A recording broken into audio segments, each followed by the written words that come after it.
Today is the final day of goofing off before the big guy arrives. From our journeys around town, it does not seem that anything major is going on in Panama City's underworld. Well, anything that would cause Peterson to get skittish and run for the hills. Unfortunately, Max did a number on himself and to Gabriel, who got dragged on a bar-hopping tour of the city and joined Max worshipping the porcelain throne in the early hours of the morning. It wasn't pretty. Hopefully the boss man doesn't hear of this and lands us in hot water. Hey Gabe, fancy a cup of coffee? As much as I appreciate it, I'll have to pass.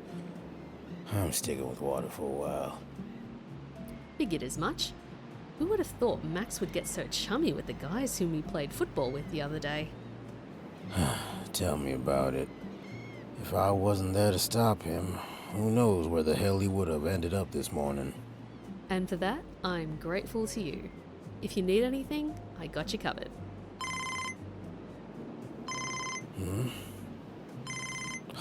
Damn it. I forgot. What did you forget? Who would be calling at this hour? I guess at this point it wouldn't hurt to share with you guys. Though I might think you might be familiar with them.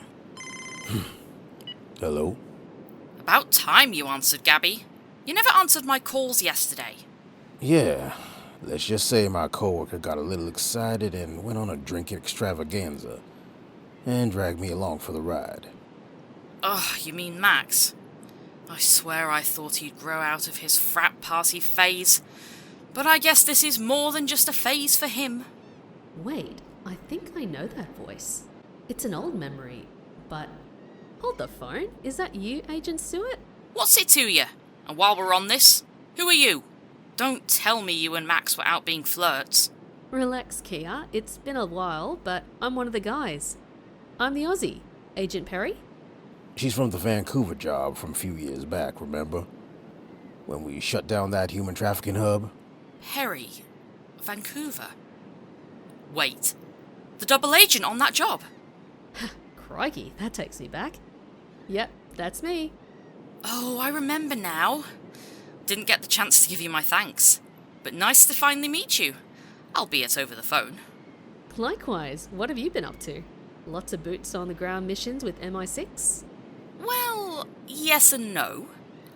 I wish I could tell you more, but I think you can string the pieces together as to why I wouldn't share top secret info over an unencrypted call overseas. Oh, sorry, I'm in such a holiday mode. It slipped my mind for a moment. What the hell is all this noise?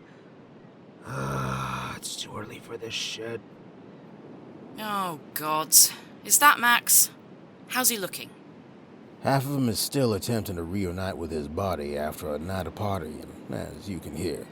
Huh? Who the hell are you talking to? Max, this is my girl, KEYAH Stewart. Figured it was a good time to let you know. Oh shit, I didn't know. Oh, good for you, man. Proud of you. Gabe, curious question. Would you two like some alone time? I wouldn't want to be in the middle of a lover's reunion, virtual or not. If you wouldn't mind, I owe my girl KEYAH a good, hard conversation. Gabe? Say less. Alright, Max, up and at 'em. I'll treat you to some breakfast and coffee in town. Let's give these two some space. Oh, I'm still out of it. Can you give me 5 more? Max, get ready. Now, please. Okay. Let's get moving.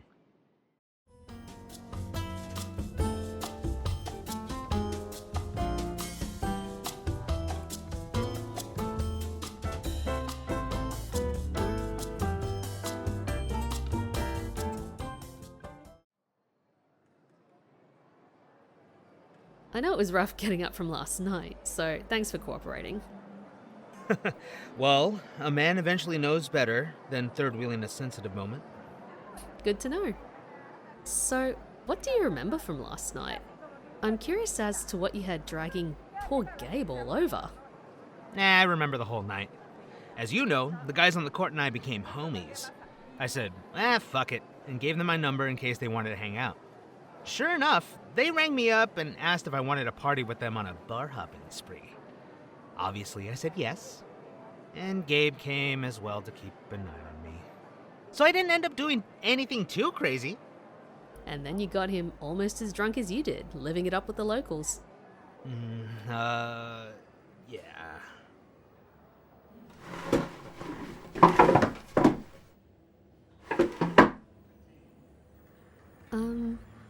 Tell me something, Max. Wait. What's with this tone? What tone? This sincere yet laid-back tone. Is that a problem? Yeah. It's heartwarming and sitcom-y, and it's freaking me out. Oh my god, it's nothing terrifying, believe me. I was just curious about something. Alright. Shoot. Last night, were you compensating for something? Beg your pardon? Were you making up for lost time? Weird question, but I still don't get what you mean. I've had plenty of fun times throughout the year. That's not what I mean. This holiday, vacation, whatever. I feel like it's one of the first times where you looked completely free. In your element, if you will. I know you don't share much about your past, but something tells me you were always under someone's thumb.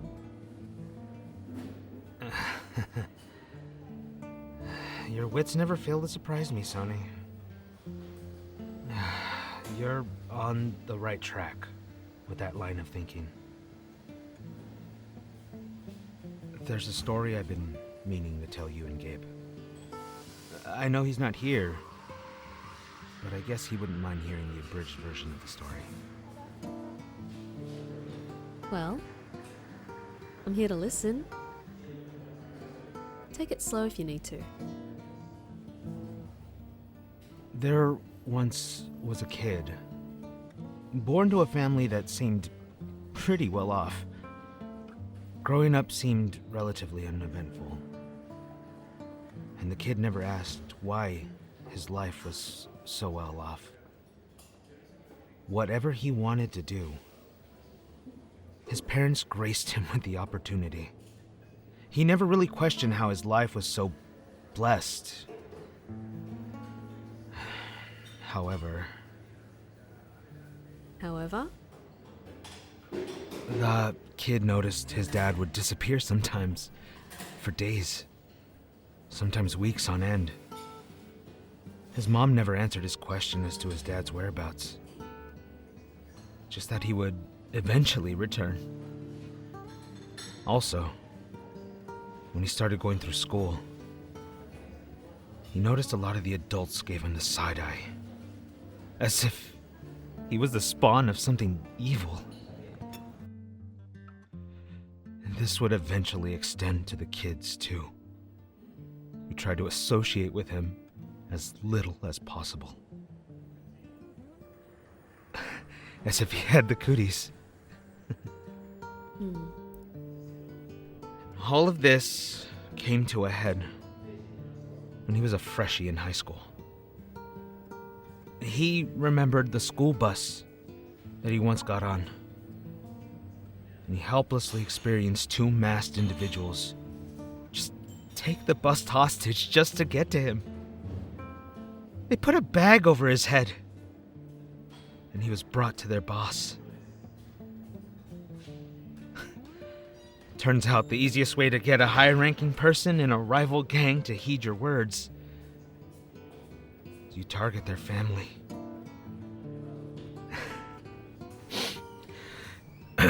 His father heeded their words to liberate his son. But as his last dying regret, playing fair in the criminal underworld wins you no favors. The kid never saw his father die. Only overheard his kidnappers compare his dad to Swiss cheese.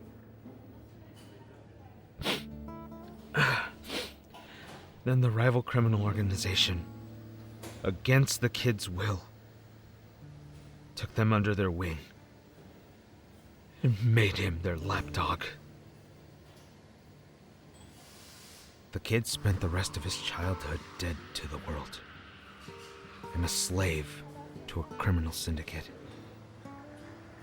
It took a long while, but the kid eventually got his comeuppance on those who wronged him, getting an opportunity to be a mole to the feds, to eventually collapse the syndicate under their own weight.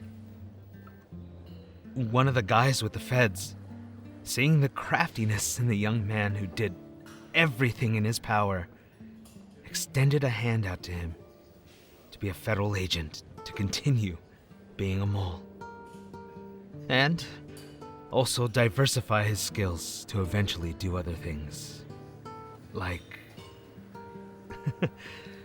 work in a group. And now that kid is here, telling me his tale. Yeah.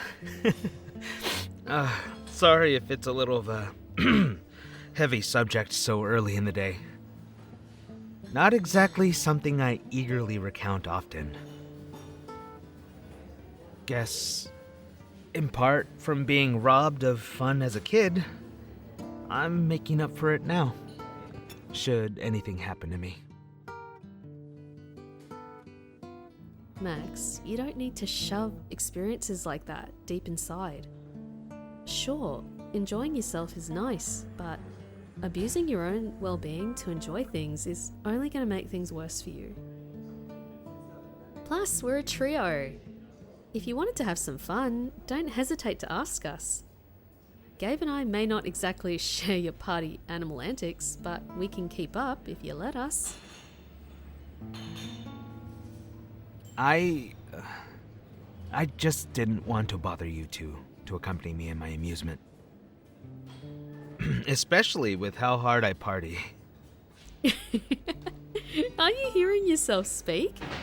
It sounds ridiculous for you to imagine we'd be bothered by an invitation to kick back.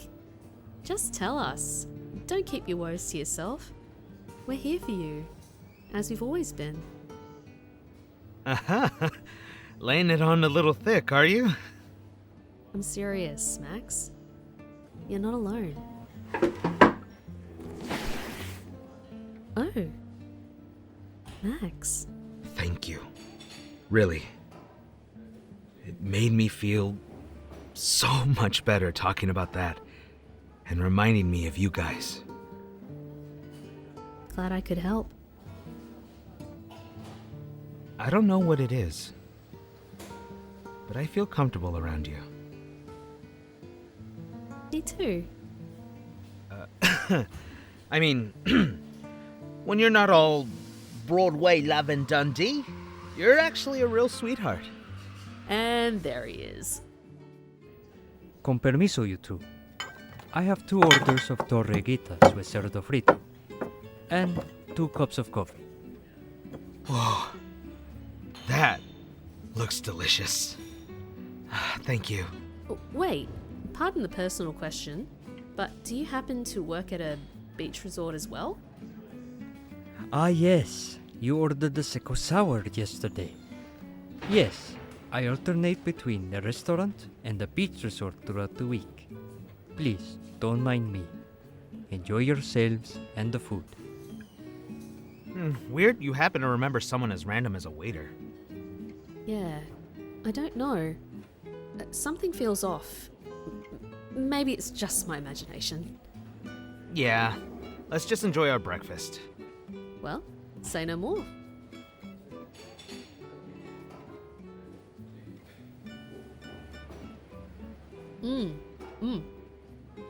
Wow, this is so good. I'm glad we chose this place. Agreed. Oh, this truly is a great choice.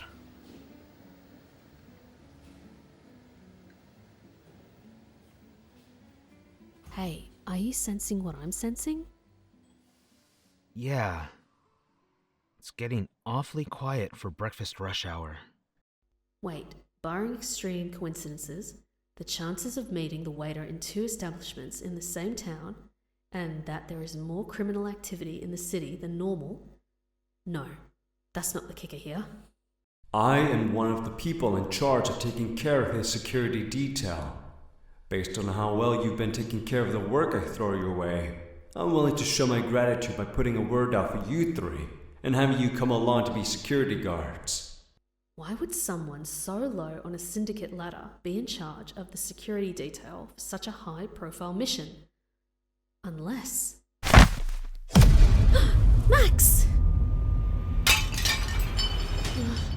Oh no, we've been had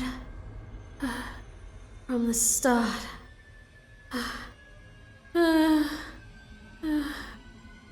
God damn it.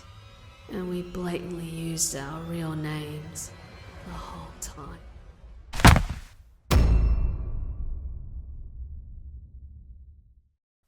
How's the food, you two? I hope you continue to enjoy it. It's a delicacy of Panama, prepared with assistance from Senor Peterson. And don't worry about payment. He paid for your meal in full.